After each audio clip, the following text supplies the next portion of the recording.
在做出重要决定前，你是否曾感到胃里一阵冰冷？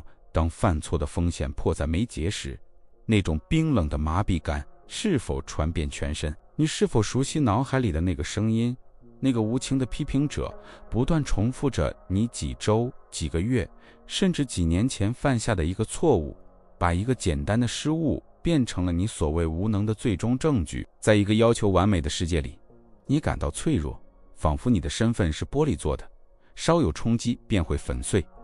总是要正确，从不示弱的压力已经成为一种无法承受的负担，一种持续的噪音，破坏你的平静，阻止你用你知道自己灵魂深处拥有的勇气去行动。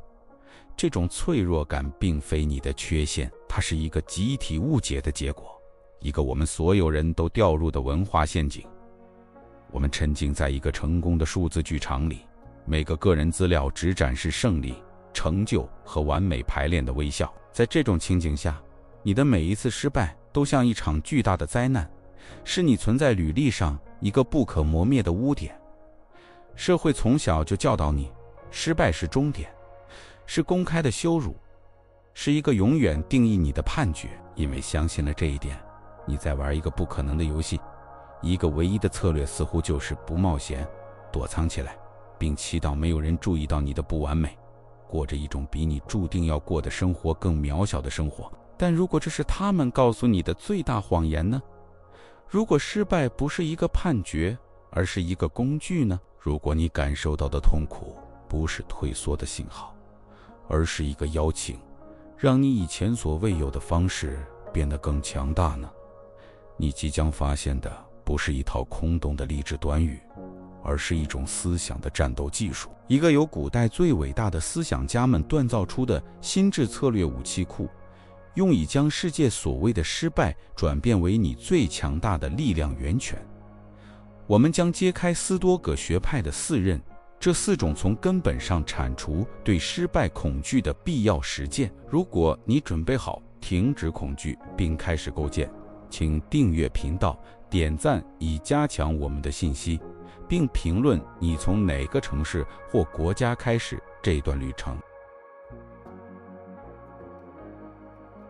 忘掉那些在大理石寺庙里背诵理论的白胡子老头的形象，你将在这里了解的斯多葛主义不是一种被动的情感压抑哲学，而是为人类心智开发的最强大的战斗技术。把它想象成灵魂的操作系统，一个在最恶劣环境下创造和测试的心智工具库。战场、政治流放，甚至在罗马帝国的宝座上，它不是关于没有感觉，而是关于感觉而不被感觉所奴役。它是关于锻造一个内在的堡垒，一个任何外部风暴都无法动摇的心灵城堡。它是在飓风眼中保持冷静和清晰的艺术，将混乱转化为秩序，将压力转化为力量。在这里，我们进行你生命中最重要的观念转变。失败这个充满羞耻和终结意味的词将被彻底重新定义。它不是对你价值的评判，它只是一个数据。它不是最终的判决，它是一个残酷诚实的教训。在斯多葛思想体系中，失败是美德的原材料，它是丑陋无形的原始矿石，而你作为自己灵魂的工匠，将把它放入正确感知的锻炉中，将其转变为你品格的钢铁。每一次外部的失败，每一次意想不到的结果，都不是游戏的结束，而是一次内部胜利的绝佳机会，是练习韧性、勇气和智慧的机会。这个想法并非现代发明，它是古代智慧的支柱，是经过时间考验的真理。伟大的皇帝哲学家马可·奥勒留曾面对战争、瘟疫和背叛，在他的沉思录中写下了将成为你心口头禅的句子：行动的障碍促进了行动，挡在路上的东西变成了路。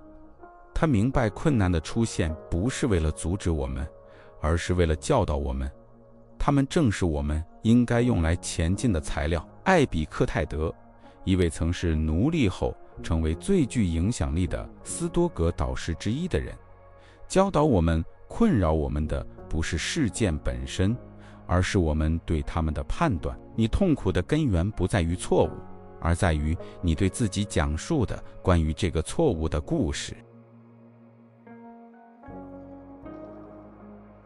你将挥舞的第一刃是最根本的，或许也是最能解放人心的。它是理智之盾，即被称为控制二分法的原则。其前提极其简单，但其应用却是革命性的。在宇宙中，有些事情在你的掌控之中，有些则不然。就是这样，从这一刻起，你唯一的任务就是无情地将这两类分开，并将你100%的精力、专注和担忧完全投入到你所能掌控的事情上。那么，究竟什么在你的掌控之中呢？你的意图、你的行动、你的判断、你付出的努力、你选择培养的品格。其余的呢？绝对所有其余的都在你的控制之外。你项目最终的结果，别人对你的看法，你老板的反应，去开会路上的交通，全球经济，甚至疾病的结果，所有这些都属于不可控的领域。试图管理这些因素不是策略，是疯狂。这就像试图指挥潮汐或命令风。斯多葛派明白，内心的平静并非来自得到你想要的，而是来自只想要你已经拥有的对自己心智和行动的控制。这不是一种被动或悲观的哲学，相反，它是最高形式的战略现实主义，让你能够将力量集中在它真正能发挥作用的地方，而不是浪费在不可能赢的战斗上。通过内化这种分离，你完成了生命中第一次伟大的解放行动。你不再是风中之叶，被外部环境吹来吹去，而是成为中流砥柱的岩石。你明白，世界所定义的成功和失败，是几乎完全存在于不可控领域的概念，因此，他们对你失去了力量。你成功的新衡量标准变成了内在的：我是否勇敢地行动了？我是否尽了最大努力？我的意图是否诚实和有德？如果答案是肯定的，那么无论外部的积分牌怎么说，你都已经赢了。这就是真正不可战胜的源泉。当然，理智上理解这一点很容易，在关键时刻应用它才是你生命中的大战。为什么这么难？因为从出生起，我们就习惯于做完全相反的事情。我们的社会不奖励有德的努力，它崇拜结果，无论结果是如何达成的。你的自我，那个脆弱而饥渴的身份部分，以外部验证为实，它渴望掌声、胜利、认可。它让你相信你的价值与那些我们已经看到根本上不受你控制的结果直接相关。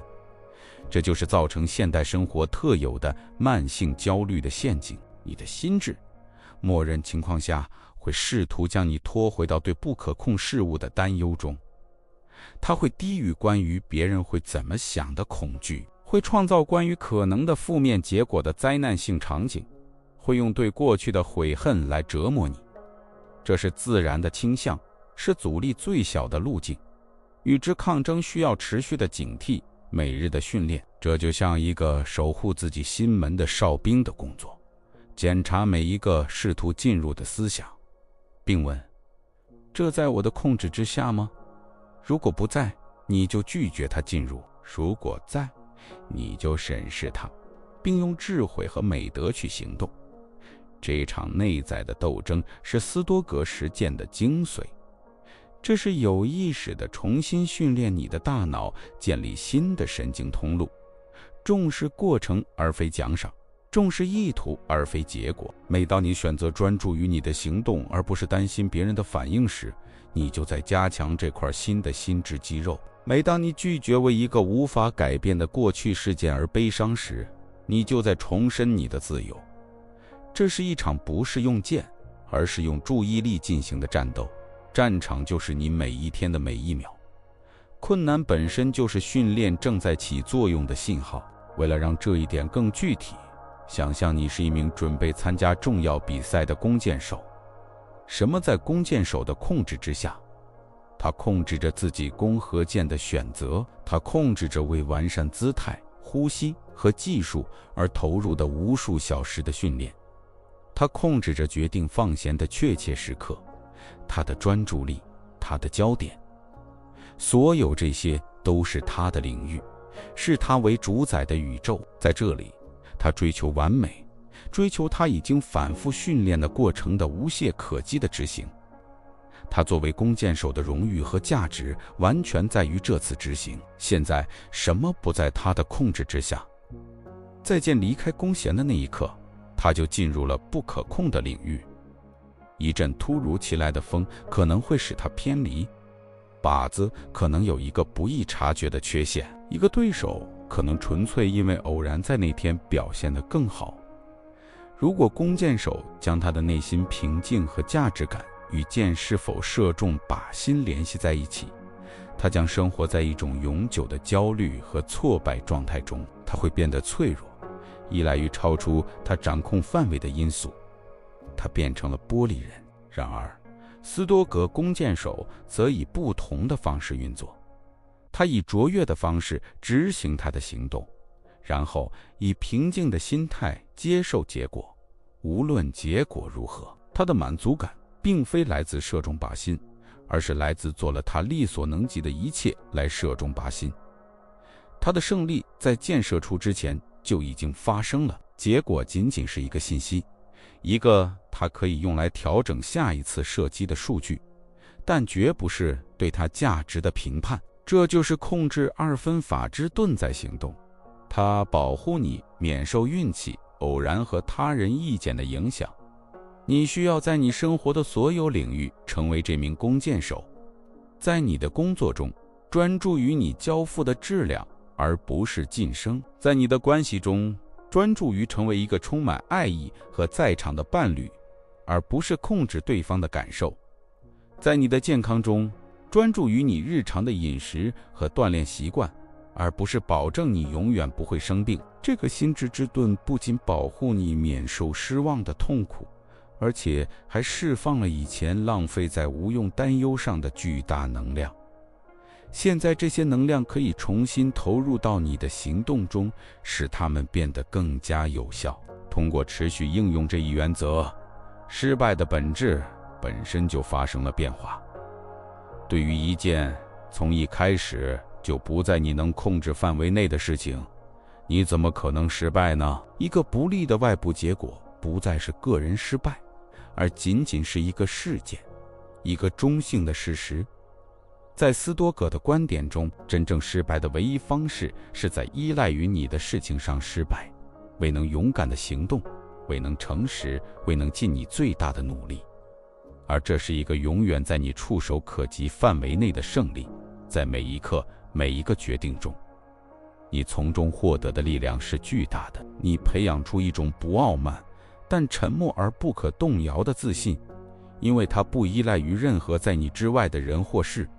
你变得内在验证，世界可以为你鼓掌或虚拟，可以给你一个奖杯或一份解雇通知书，这些都无法穿透你心灵的城堡，因为你的平静已不再待价而沽。你找到了真正的自由，那种出于对正确行动本身的热爱而正确行动的自由，而不是出于对后果的恐惧或对奖励的渴望。每天都挥舞这面盾牌，醒来时记住这种分离。白天当焦虑来袭时，问问自己，这在我的掌控之中吗？晚上回顾你的行动，而不是你的结果。这是成为逆境建筑师旅程中第一个也是最关键的一步，它是其余一切都将建立其上的基础。没有这面盾牌，你将永远脆弱；有了它，你已经在通往坚不可摧的路上。手持控制二分法之盾，你的到了保护。现在是时候从防御转向进攻了。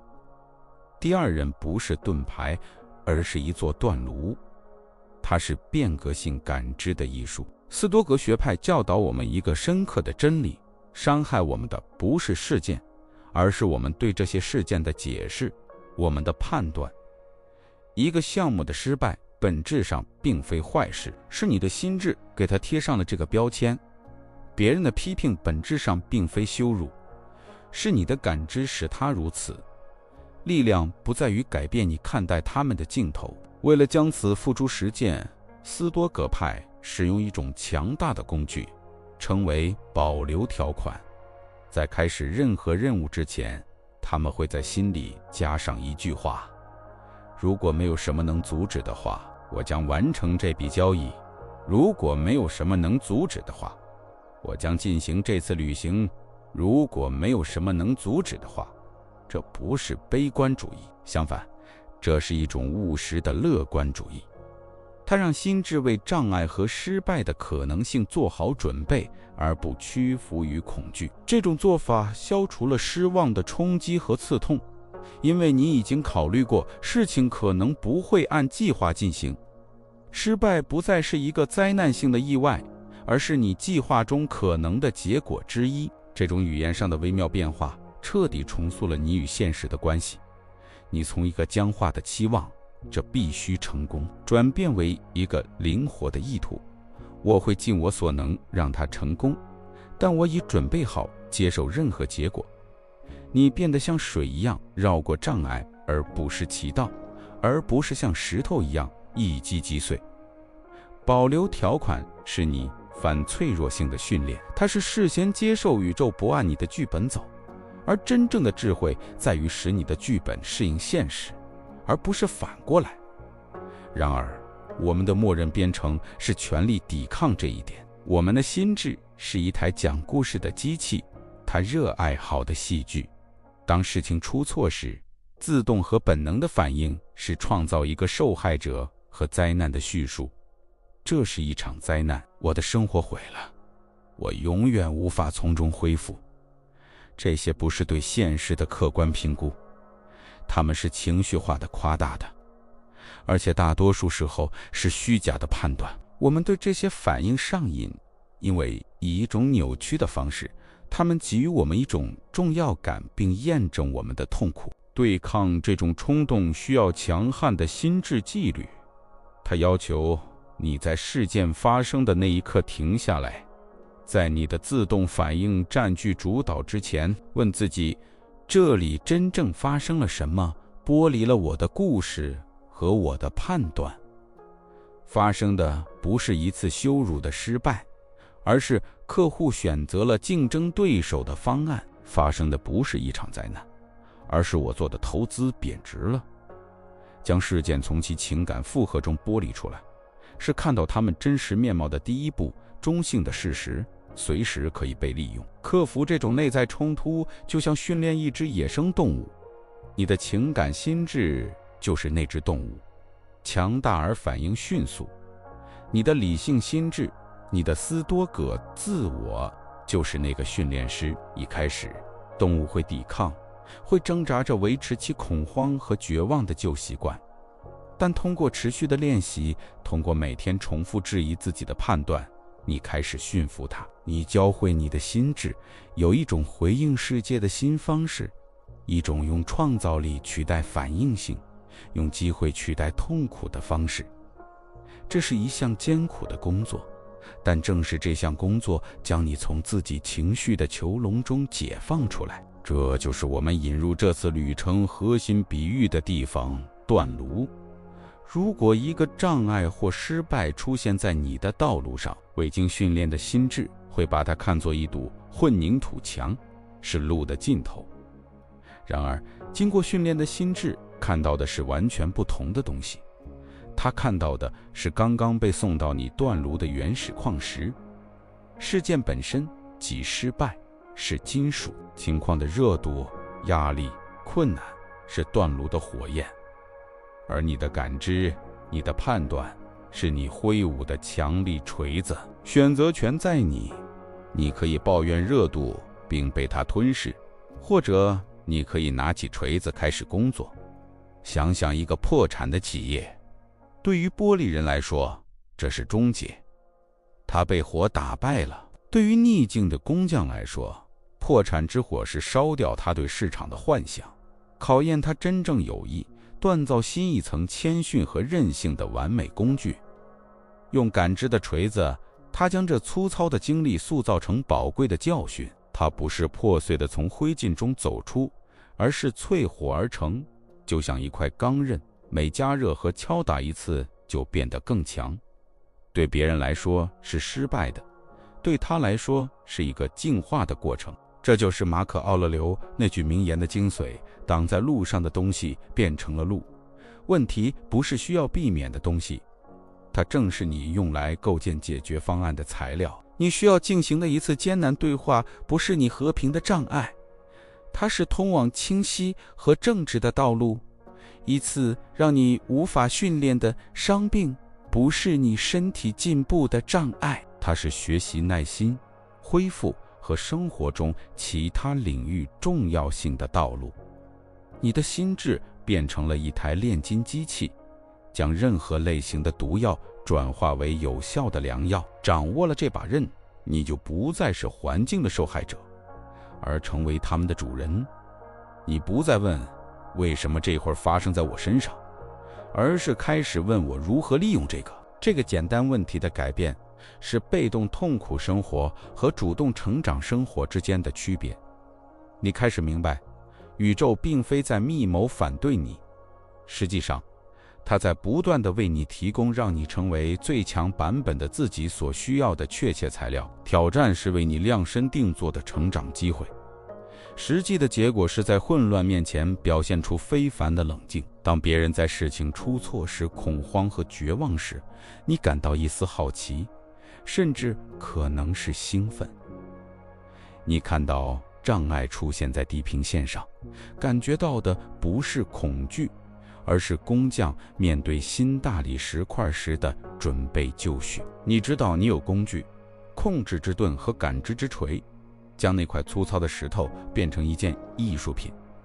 你的信心不再寄希望于道路平坦，而在于你确信自己有能力处理艰难的道路。这才是真正的自由，不是没有问题，而是坚信没有哪个问题比你从中提取价值的能力更大。你停止逃避生活，开始与它共舞，伴随着它所有不可预测的节奏。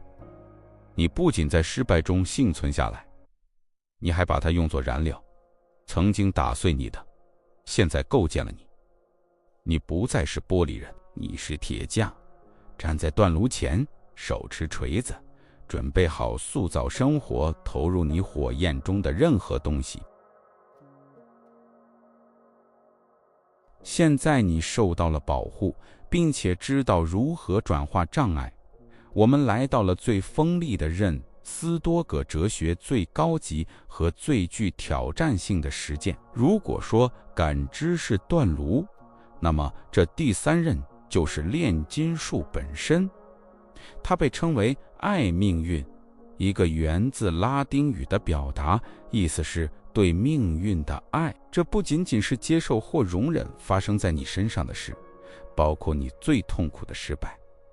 这是更进一步一个激进的步骤，这是去爱所发生的事，去拥抱它，就好像是你自己选择了它一样，把它看作是必要的、本质的，甚至是美丽的。这是将工匠转变为大师的心态。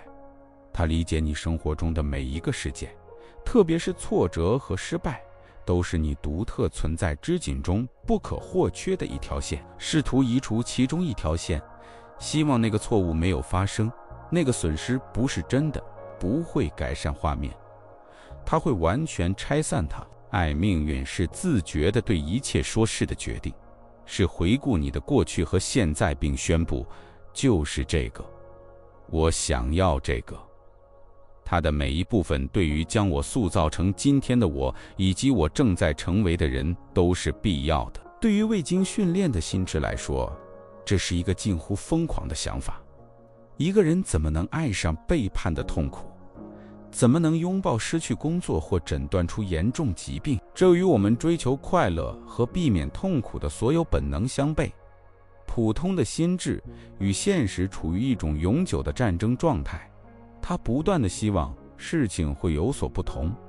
要是我没犯那个错误就好了，如果生活更公平就好了。这不应该发生。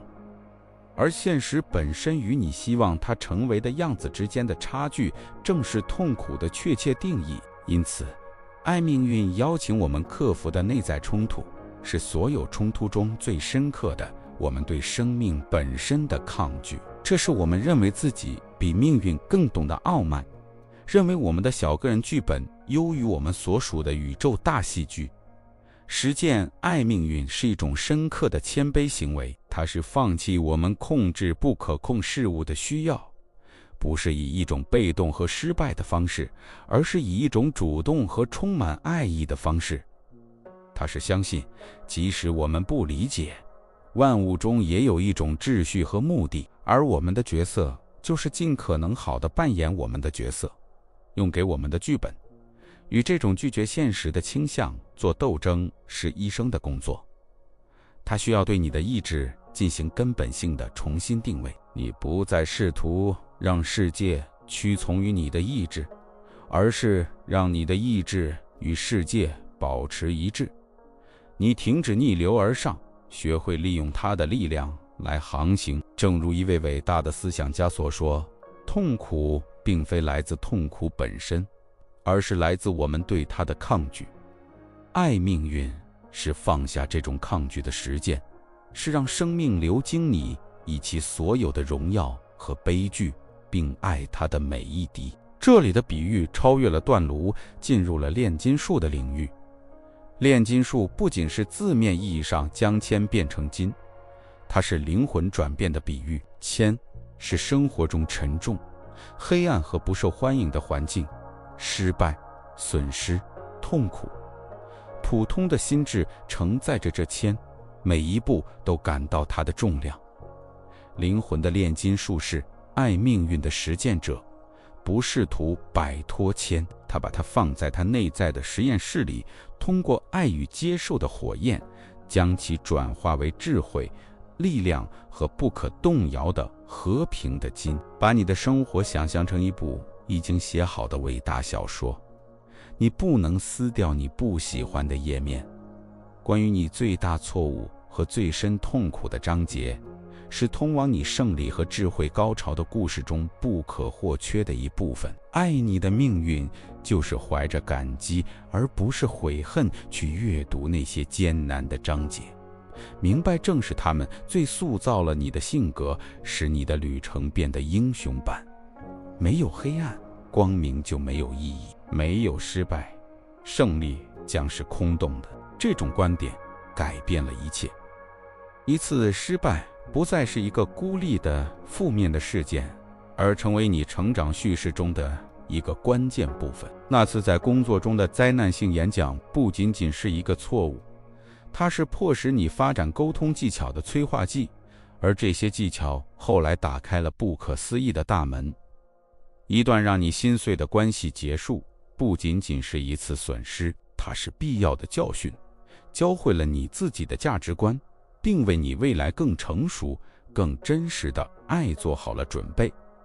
爱命运连接了各个点，揭示了表面混乱背后隐藏的模式。应用这把刃，赋予你终极形式的力量，情感上的无懈可击。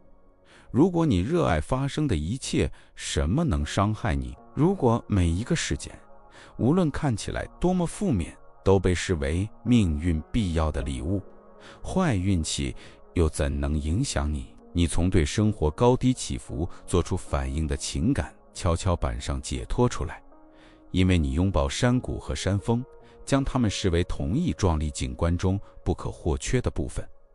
你的幸福不再依赖于结果，而成为一种持续的存在状态，一种在任何情况下都能存在的和平。这是至高无上的自由，它超越了善与恶、成功与失败的二元对立，只看到生命的流动。这是与现实完美和谐相处所带来的和平。你停止逆流而涌，你成为潮汐本身，你内心不再有战争，只有接受感激和对你存在的每一刻深深的爱，完全如其所示。你成为自己真正的主人，不是因为你控制了世界，而是因为你停止了尝试。实践爱命运，并不意味着不感受痛苦。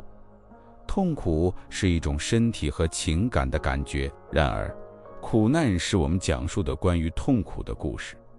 你仍然会感受到失望的刺痛，但你不会加上第二支苦难之间，即希望事情会有所不同。你尊重这种感觉，从中学习，并充满爱意地将它融入你的旅程。你把它看作是雕塑家的凿子，虽然可能会痛，但正是它移除了多余的大理石，揭示了你内心存在的杰作。结果是一种宁静而有韧性的喜悦，一种不紧张但流动的力量。你以一种平静的自信在生活中前行，知道无论发生什么，你不仅会生存下来，而且会利用这个事件变得更聪明、更强大、更完整。你无畏地展望未来，无悔地回顾过去，因为你明白一切都恰如其分。爱命运是最终的炼金术，将你生命的全部，连同其所有的不完美，转化为最纯净的黄金。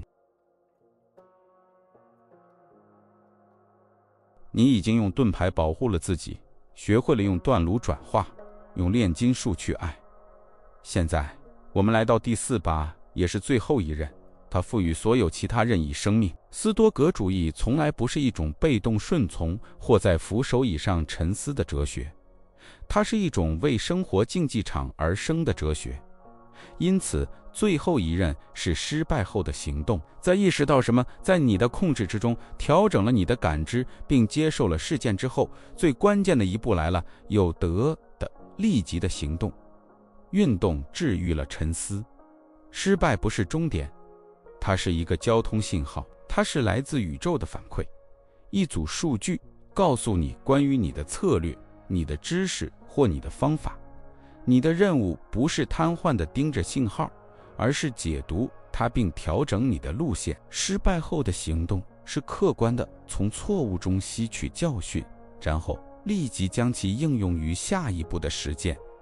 要问的问题不是我为什么失败了，而是这教会了我什么？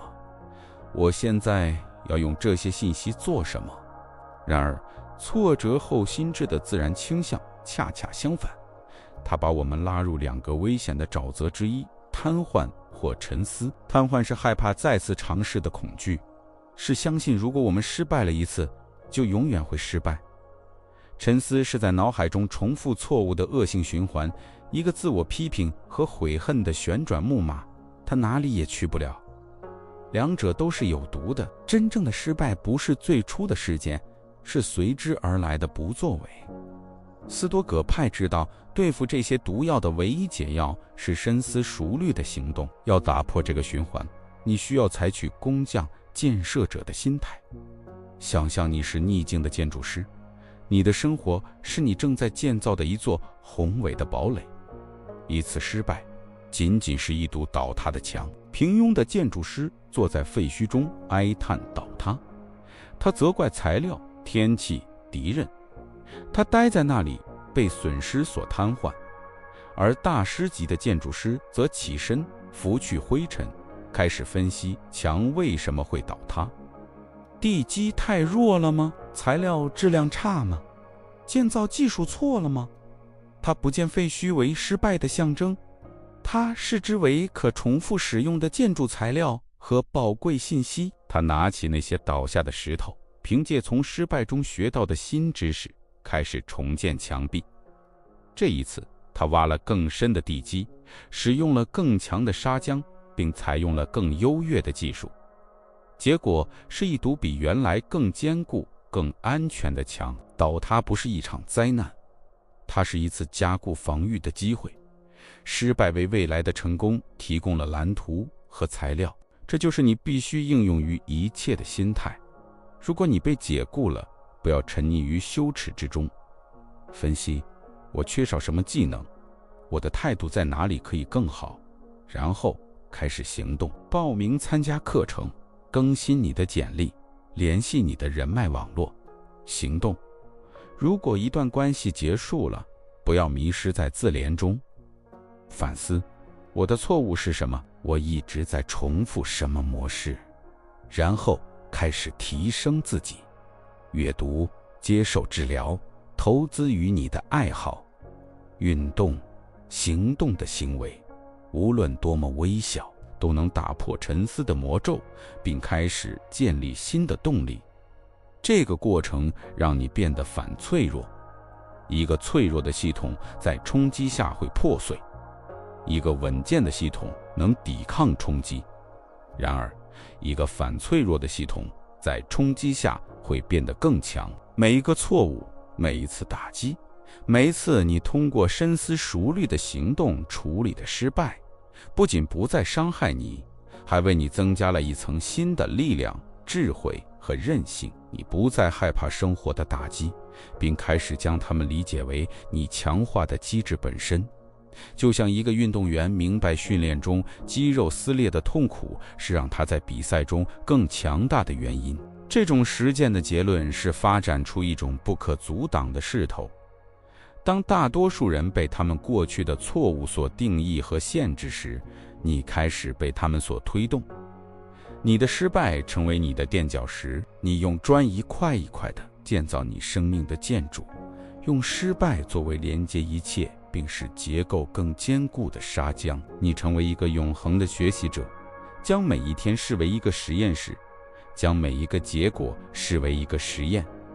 生活不再是一个对与错的测试，而是一个持续学习和建设的过程。你不需要拥有所有答案才开始行动，你只需要迈出下一个合乎逻辑的步骤。清晰不是来自反思，而是来自参与。正是在行动中，道路才显现出来。因此，斯多葛主义的最终呼唤不是去思考，而是去做，是去拿起前三任的智慧，并将其体现在你的日常行动中。是将哲学从一个概念转变为一种生活方式，从一种理论转变为一种实践。记住，失败是一个事件，不是一个人；它是一个数据点，不是一个判决；它是原材料，不是成品；它是一个建设过程的开始，不是终点线。拥有控制之盾、感知之断炉、爱命运之炼金术和建设者之行动，你拥有了所有必要的武器库。你不仅知道在斯多葛主义中如何看待失败，你现在知道如何用它来成为你一直注定要成为的人。旅程已经完成，但你的工作才刚刚开始。你开始这个视频时是玻璃人，反应迟钝、脆弱，其平静和价值感完全依赖于外部结果和没有错误。你感到胃里一阵冰冷，被失败的恐惧所瘫痪。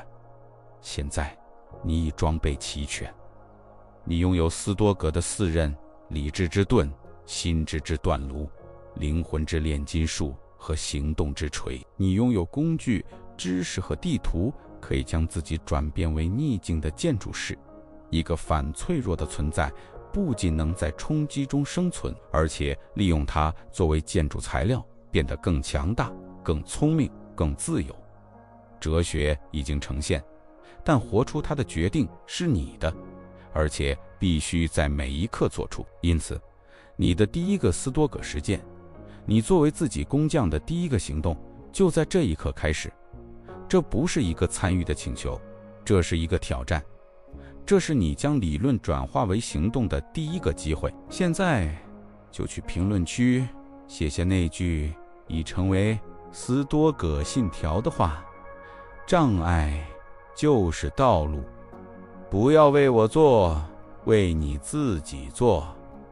让这成为一个公开的声明，一个与你更强版本签订的合同。这个简单的行动是你断炉上的第一锤，是你不再逃避挑战，而是正面面对他们，准备从中提取他们所含力量的第一次肯定。如果这条信息与你产生共鸣，如果你致力于这段旅程，请通过点赞和订阅来支持我们的工作，以免错过接下来的课程。将此视频分享给你知道正在与失败恐惧做斗争的人，因为最大的美德行为是帮助他人找到他们的力量。